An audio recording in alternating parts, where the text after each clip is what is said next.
Hello, എല്ലാവരും ഊണ് കഴിച്ചോ? ലഞ്ച് ടൈം ആയോ? ഞാൻ കഴിച്ചു. പിന്നില്ലേ, ഞാനേ ഇന്നും കുറച്ച് ടിപ്സുമായിട്ടാണ് വന്നിരിക്കുന്നത്. അതായത് നമ്മുടെ പെഡിക്യൂർ എന്ന് പറയൂലേ, പാർലറിൽ പോയി ചെയ്യുന്നത്. എല്ലാവർക്കും പോയി ചെയ്യാനുള്ള ടൈം കിട്ടില്ല. അപ്പം വീട്ടിൽ ചെയ്യാനുള്ള ഒരു മെത്തേഡ് എങ്ങനെയാണെന്ന് ഞാൻ പറഞ്ഞുതരാം. ഇതെല്ലാവർക്കും അറിയാൻ പറ്റും. എന്നിരുന്നാലും അറിയാത്ത പിള്ളേർക്ക് വേണ്ടിയിട്ടാണ് ഞാൻ പറയുന്നത്. എൻ്റെ പേര് ലൈല ജോർജ് എന്നാണേ. അപ്പോൾ ഞാൻ പറയാൻ പോകുന്നത് എന്താണെന്ന് വെച്ചാൽ, ആദ്യം തന്നെ നമ്മുടെ കാല് എടുത്ത് കയ്യിൽ പിടിച്ചിട്ട് നെയിൽ കട്ടർ കൊണ്ട് നന്നായിട്ട് നെയിലൊക്കെ ഒന്ന് ഷേപ്പ് ചെയ്യണം. അതിനെ ഒന്ന് ഷേപ്പ് ചെയ്ത് അതിനൊന്ന് കട്ട് ചെയ്ത് ക്ലീനാക്കി വെക്കുക. അതിനുശേഷം നെയിൽ പോളിഷ് ഉണ്ടെങ്കിൽ റിമൂവർ വെച്ച് അതെല്ലാം കളയുക, തൂത്ത് തുടച്ച് വൃത്തിയാക്കി വെക്കുക. അതിനുശേഷം ചൂടുവെള്ളം വെക്കുക. ചൂടുവെള്ളം നമ്മുടെ കാല് പൊള്ളരുത്, പൊള്ളാത്ത രീതിയിൽ ഒരു പാത്രത്തിലോ ഒരു ബക്കറ്റിലോ എന്തെങ്കിലും ഇട്ടിട്ട് നമ്മൾ ആ വെള്ളത്തിൽ ഒരു ലൈം ജ്യൂസ് പിഴിഞ്ഞൊഴിക്കുക, സ്വല്പം ഉപ്പിടുക. എന്നിട്ട് ഡെറ്റോൾ ഉണ്ടെങ്കിൽ കുറച്ച് ഡെറ്റോളും കൂടി ഇട്ടിട്ട് നമ്മുടെ കാലിനെ, രണ്ട് കാലിനെ അതിൽ മുക്കി വെച്ച് ഒന്ന് കുതിരാൻ അനുവദിക്കുക.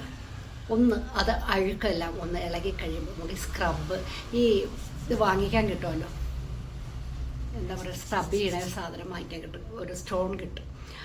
അത് ഇപ്പം സ്റ്റീലിൻ്റെ കിട്ടും, പിന്നെ ശരിക്കുള്ള സ്റ്റോൺ, ഒരു നീളത്തിലുള്ളൊരു സാധനം കിട്ടും. ആ സാധനം വെച്ചിട്ട് നന്നായിട്ട് ഉരച്ച് ആ സൈഡും അതിൻ്റെ കാലിൻ്റെ ബാക്ക് സൈഡിൽ ഉപ്പൂറ്റി അവിടെ സൈഡിലൊക്കെ നല്ല വൃത്തിയാക്കുക. ബ്രഷ് വെച്ച് നമ്മുടെ കാലൊക്കെ നന്നായിട്ട് കഴുകി വീണ്ടും ആ വെള്ളത്തിലേക്ക് മുക്കി നന്നായിട്ട് മാറി മാറി ചെയ്യുക. ഒരു കാല് എടുത്ത് ചെയ്യുമ്പോൾ ഒരു കാല് അത് തന്നെ ഇരിക്കട്ടെ. അങ്ങനെ ചെയ്തതിന് ശേഷം കാലിനെ എടുത്ത് നല്ലപോലെ ടവൽ വെച്ച് അതിൻ്റെ വെള്ളമെല്ലാം ഒപ്പിയതിന് ശേഷം ഏതെങ്കിലും മോയ്സ്ചറൈസർ ക്രീമൊക്കെ ഉണ്ടാവുമല്ലോ, ഒന്നുമില്ലെങ്കിൽ വെളിച്ചെണ്ണ നല്ലതുണ്ടാവില്ലേ, അതെങ്കിലും കാലിൽ തേക്കുക. ക്രീമുണ്ടെങ്കിൽ ക്രീം, നല്ല ക്രീമുകളൊക്കെ ഉണ്ട്, ഇപ്പോൾ ഇഷ്ടംപോലെ ക്രീമുകളൊക്കെ ഉപയോഗിക്കുന്നുണ്ടല്ലോ, അതേതെങ്കിലും. അല്ലെങ്കിൽ ഈ എന്തായാലും കുഴപ്പമില്ല, നമ്മൾ എന്താ ഉപയോഗിക്കുന്നത് വെച്ചാൽ അത് ഉപയോഗിച്ച് നന്നായിട്ട് തൂത്ത് വയ്ക്കുക. അല്ലെങ്കിൽ ഡ്രൈ ആയിപ്പോവും. ഈ ലൈം എന്ന് പറയുന്നത് ഡ്രൈ ആണ് സാധനം. അപ്പം നമ്മളതിനെ നന്നായിട്ട് മസാജ് ചെയ്യുക, കാല് നന്നായിട്ട് മസാജ് ചെയ്ത്. പിന്നെ നഖത്തിൻ്റെ ഇടയിലൊക്കെ അഴുക്കുണ്ടാവും, അതൊക്കെ നമ്മൾ ഈ കട്ടർ എന്നിട്ടുള്ളൂ, നെയിൽ കട്ടർ, അതിൻ്റെ ഒരു നീളമുള്ള സാധനമുണ്ട്, അതുപോലെ വാങ്ങിക്കാനും ഒക്കെ കിട്ടും കേട്ടോ. അത് വെച്ച് ആ നഖത്തിൻ്റെ ഉള്ളിലൊക്കെ ഒന്ന് സൈഡൊക്കെ ഒന്ന് വൃത്തിയാക്കണം. എപ്പോഴും നമ്മൾ വൃത്തിയാക്കണം. ഒരു 2 ആഴ്ച കൂടുമ്പോഴോ മാസത്തിൽ ഒരു പ്രാവശ്യമെങ്കിലും നമ്മൾ ചെയ്യണം. ഞാൻ പണ്ടൊക്കെ ആഴ്ചയിലൊക്കെ അങ്ങനെ ചെയ്യുമായിരുന്നു. എല്ലാ ആഴ്ചയിലും വീക്കെൻഡിൽ സൺഡേ നമുക്ക് അവധിയുള്ള ദിവസങ്ങളിലൊക്കെ, ഓഫുള്ള ദിവസങ്ങളിലൊക്കെ അങ്ങനെ ചെയ്യുമായിരുന്നു. അപ്പം അങ്ങനെയൊക്കെ ചെയ്യുക. അതിനുശേഷം കാലൊക്കെ നല്ല വൃത്തി ടവൽ വെച്ച് തുടച്ചതിന് ശേഷം നമുക്ക് ഇഷ്ടമുള്ള നെയിൽ പോളിഷ്, കാലിൻ്റെ കളറ് കൂട്ടണമെങ്കിൽ കുറച്ച് ഡാർക്ക് തന്നെ ഇടണം. കുറച്ച് ഡാർക്ക്, കാലിലൊക്കെ ഡാർക്കാണ് നല്ലത്. കയ്യിൽ കുറച്ച് ലൈറ്റ് ആയാലും കുഴപ്പമില്ല. ചിലവർ സെയിം കളർ ഇടും, അതും നല്ലത് തന്നെയാണ്. അതൊക്കെ ഇട്ടിട്ട് നമുക്ക് അങ്ങനെ കാലൊക്കെ വൃത്തിയാക്കി, കൈയും അതുപോലെ തന്നെ കൈയും അങ്ങനെ തന്നെ ചെയ്താൽ മതി. ആ ചൂടുവെള്ളത്തിൽ കൈ മുക്കി വെച്ചതിന് ശേഷം നല്ലപോലെ നെയിലൊക്കെ കട്ട് ചെയ്ത് ഷേപ്പൊക്കെ ചെയ്തിട്ട് നെയിൽ പോളിഷ് റിമൂവ് ചെയ്തതിന് ശേഷം നെയിൽ പോളിഷ് ഇട്ട് കൊടുക്കുക. ഇങ്ങനെയൊക്കെ നമ്മൾ ചെയ്യണം. പിന്നെ ആൾക്കാർ വിചാരിക്കും, പ്രായമൊക്കെ ആയില്ലേ, ഇനി എന്തിനാ അങ്ങനെയൊക്കെ ചെയ്യണത്, അതിൻ്റെയൊക്കെ ആവശ്യമുണ്ടോ എന്ന് ചിന്തിക്കാം. പക്ഷേ അപ്പോഴാണ് ആവശ്യം. നമ്മുടെ ചെറിയ സമയത്ത്, നമ്മുടെ ചെറുപ്പകാലത്ത് നമുക്ക് ഇതിൻ്റെയൊന്നും ആവശ്യമില്ല. എൻ്റെയൊന്നും ചെറുപ്പകാലത്ത് ബ്യൂട്ടി പാർലറൊന്നും ഞങ്ങൾ കണ്ടിട്ടില്ല. നമുക്കതിൻ്റെ ആവശ്യവുമില്ല.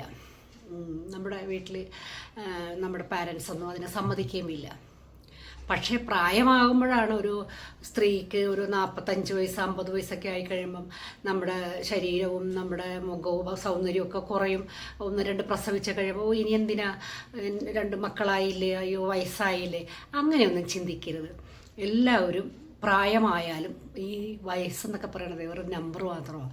നമ്മൾ നല്ല ഭംഗിയായിട്ട് എപ്പോഴും ഒരുങ്ങി നല്ല രാവിലേക്ക് എഴുന്നേറ്റ് നമ്മുടെ ജോലിയൊക്കെ ഒന്ന് ഒതുങ്ങിയതിന് ശേഷം നമ്മളൊന്ന് കുളിച്ച് നമ്മൾ നല്ല വൃത്തിയായി നല്ല ഒരു പൊട്ടൊക്കെ തൊട്ട് നല്ല വൃത്തിയായി നല്ല ഡ്രസ്സൊക്കെ ഇട്ട് ഇരിക്കണം. വീട്ടിലിരിക്കുന്നവരാണെങ്കിലും ഇനി ജോലിക്ക് ഓഫീസിൽ പോകുന്നവരാണെങ്കിലും എപ്പോഴും നമ്മൾ നല്ല നീറ്റായിട്ടും ഭംഗിയായിട്ടും നടക്കാൻ ശ്രമിക്കണം. അങ്ങനെയാണ് വേണ്ടത്. എല്ലാവരും അങ്ങനെ തന്നെയാണ്. പക്ഷെ ചിലവർ വിചാരിക്കും എനിക്കതൊന്നും വേണ്ട, എനിക്കതൊന്നും ഇഷ്ടമല്ല, എനിക്കതെല്ലാം താല്പര്യമില്ലെന്ന്. അങ്ങനെ പറയരുത് കേട്ടോ. അപ്പം ഇത്രയേ ഉള്ളൂ ഇന്ന് എനിക്ക്. ഇനി ബാക്കി ടിപ്സൊക്കെ ആയിട്ട് ഞാൻ വേറെ ദിവസം വരാം. അപ്പം മറക്കാതെ എന്നെ ഫോളോ ചെയ്യണം, എന്നെ ലൈക്ക് ചെയ്യണം, കമൻറ്റ് ചെയ്യണം. ഓക്കെ, അവസാനം വരെ കാണണം കേട്ടോ എല്ലാ വീഡിയോ. Okay, thank you.